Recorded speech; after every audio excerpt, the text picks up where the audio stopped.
مگر واہ رے یہ میرے مالکان، مجھ پر مٹی پڑی ہوتی، میرے تلوے کیچڑ میں لت پت ہوتے، مگر کوئی میرا حال نہ پوچھتا۔ گندے گٹر کے پانیوں میں سے گزر جاتے اور میں ہائے وائے کرتا رہ جاتا۔ مجھے اپنی خدمت کی ناقدری اور بے وفائی کی یہ توقع نہ تھی۔ یہ آج جو میری حالت آپ دیکھ رہے ہیں سب اسی خدمت کا نتیجہ ہے۔ اوہو، میں کیا کہانی لے بیٹھا، آپ تو میری آپ بیتی سننا چاہتے تھے اور میں اپنے دکھڑے بیان کرنے لگا۔ ہاں تو آپ میرے متعلق کیا جاننا چاہتے ہیں؟ یہاں پہ جاننا آئے گا، ٹھیک ہے؟ آپ میرے متعلق کیا جاننا چاہتے ہیں؟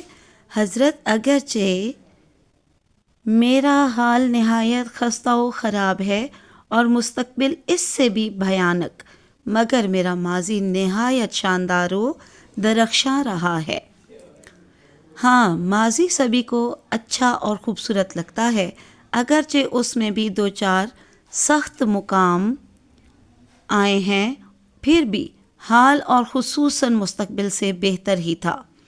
ہاں تو سنیے، میں ایک خوبصورت تنومند بھینس کی کھال کا حصہ ہوں جس کو ایک ٹھیکیدار نے خریدا اور ٹرکوں میں لاد کر گجرات لے آیا۔ وہاں کچھ کیمیکل لگا کر ہمیں صاف کیا گیا۔ اب ہم سب کھالیں نہیں بلکہ چمڑا تھے۔ میرا چمڑا بھی گودام میں سٹور کر دیا گیا۔ پھر مجھے کئی مشینوں سے گزرنا پڑا، یہاں تک کہ میں نے ایک چمکدار اور دیدہ زیب بوٹ کی شکل اختیار کر لی۔ جو بھی میرا حلیہ دیکھتا متاثر ہوتا، تعریف کرتا۔ میں خوش تھا کہ چلو، اتنی تکلیفوں اور مصیبتوں کے بعد اچھی شکل تو خدا کی ذات نے دی۔ پھر مجھے اور میرے دیگر ساتھیوں کو کور چڑھا کر ڈبوں میں بند کر کے جوتے کے ہول سیل ڈیلر کے پاس روانہ کر دیا گیا، جہاں کچھ دن ہم سب بڑے آرام و سکون سے رہے۔ پھر ایک دن اس ڈیلر سے دکاندار ہمیں خرید کر لے گیا اور لے جا کر اپنی دکان میں سجا دیا۔ اب ہم شیشے میں بند باہر کا نظارہ کرتے، گاہکوں کو دیکھتے اور خوش ہوتے۔ اس دوران کئی گاہکوں کے حضور پیش بھی ہوا۔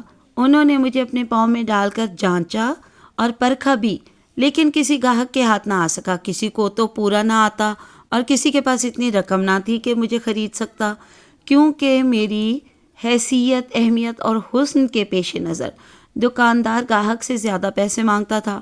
آخر کار ایک دن ایک خوبرو نوجوان جو اپنی ظاہری سج دج سے امیر اور بڑا افسر لگتا تھا دکان پر آیا۔ میرا حسن اس کی نگاہوں میں سما گیا۔ اس نے منہ مانگے دام دیے اور مجھے خرید لیا۔ اب میرا مالک ایک امیر آدمی تھا۔ وہ مجھے پہن کر مرمر کے فرش اور قالینوں پر پھرتا تھا۔ اس کے نوکر اور ہر روز میرا منہ دھلاتے تھے، میرا میک اپ کرتے اور خوب چمکا دیتے، جس سے میری آب و تاب میں اضافہ ہو جاتا۔ کبھی کبھار میرا مالک مجھے پہن کر سیر کو جاتا، میں خوب لطف اٹھاتا۔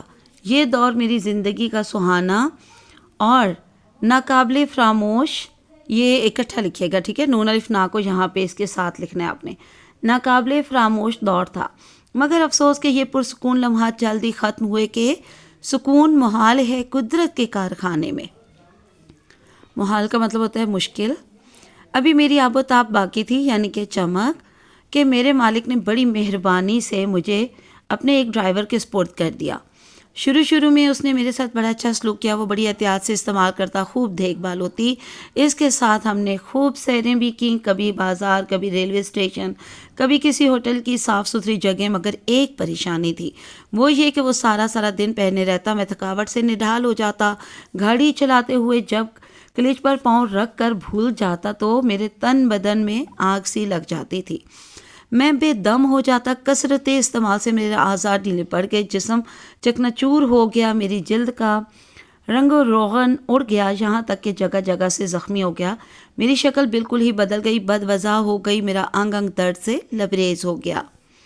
درد ہو دل میں تو دوا کیجیے، دل ہی جب درد ہو تو کیا کیجیے۔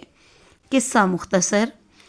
تھوڑے ہی عرصے میں ہماری وضع و حیت کو دیکھتے ہوئے ہمارے اس کرم فرما نے ہمیں ایک کونے میں پھینک دیا، اور پھر ایک دن ایک فقیر آیا، اس نے گھر والوں سے ایک جوتے کی فرمائش کی۔ ڈرائیور کی بیگم نے ہمیں اٹھا کر گردوں کو باہر جھاڑا اور اس فقیر کو عنایت کر دیا۔ اس طرح ہم اپنے مالک سے جدا ہو گئے۔ اس فقیر نے ہمیں اس وقت تک استعمال کیا جب تک کہ مجھ میں جان باقی رہی۔ اب میرے جسم میں جا بجا سوراخ ہو چکے ہیں۔ وہ فقیر صبح سے شام تک گلی گلی گھومتا اور صدا لگاتا ہے۔ ہم خوش ہیں کہ ان پھٹے حالوں میں ہم ایک ضرورت مند کی ضرورت پوری کر رہے ہیں، کسی کے کام آ رہے ہیں، مگر افسوس کہ اس فقیر نے بھی ہماری قدر نہ کی اور ایک دن ہمیں کوڑے کے ڈھیر پر پھینک کر چل دیا۔ واری قسمت! میں نے تو ہمیشہ عاجزی انکساری سے زندگی بسر کی، لوگوں کی خدمت کی، مگر مجھے اس خدمت کا یہ صلہ ملا کہ بے بسی اور بے کسی اور یہ کوڑے کا ڈھیر، جراثیم کا گھر جو آہستہ آہستہ مجھے کھا رہا ہے، مٹی میں ملا رہا ہے، اور میں حسرت سے ارد گرد دیکھ کر اپنے شاندار ماضی کو یاد کر کے آنسو بہا رہا ہوں۔ ارے ارے، آپ کی آنکھوں میں آنسو ہیں؟ ارے بھائی، یہ میری کہانی ہی نہیں، یہ دنیا ہے ہی فانی۔ یہی انجام انسان کا بھی ہے کہ آخر سب نے مٹی میں ملنا ہے۔ اچھا، اب زیادہ اداس نہ ہوں اور کوئی نیک کام کریں تاکہ بعد میں پچھتاوا نہ ہو۔ خدا حافظ۔ تو چلیے، آپ سب کو بھی خدا حافظ۔ آج کے لیے اتنا کافی ہے۔ اللہ حافظ، فی امان اللہ۔